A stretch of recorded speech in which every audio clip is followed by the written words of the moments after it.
আমি যখন দিদির পাশে এসে দাঁড়িয়েছি তারপর থেকে আইএসএফ বলে আর পশ্চিমবাংলায় কিছু নেই। আর যেই দিন থেকে আমি দিদির পাশে এসে দাঁড়িয়েছি, আমি তো কোনো পার্টি করতাম না,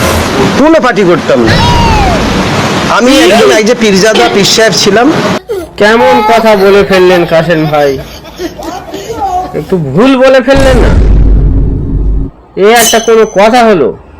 যখন থেকে তুমি দিদির পাশে দাঁড়িয়েছো, পশ্চিমবাংলায় আইএসএফ বলে কিছু নেই। এখন তো দেখা যাচ্ছে টিএমসি বলে কিছু নেই। তাহলে কি আমরা ধরে নেব যবে থেকে তুমি দিদির পাশে দাঁড়িয়েছো টিএমসি বলে পশ্চিমবাংলায় আর কিছু নেই? ওইটাই কি বলতে চাচ্ছিলে তুমি? ভুল করে হয়তো বলে ফেলেছো ওইটা। তো একটা সিরিয়াল দেখেছিলাম ছোটবেলায়, আলিবাবার 40 চোর।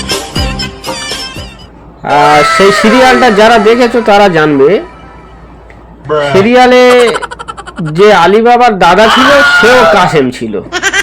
সে কাশেমের চরিত্রটা কেমন ছিল সিরিয়ালে জানে অনেকে। আমার মনে হয় নওশাদ সিদ্দিকী ভাইজানের চরিত্রটা আলিবাবার চরিত্র, আর আমাদের এই কাশেম ভাইয়ের চরিত্র ওনার দাদার চরিত্র। কাশেম ভাই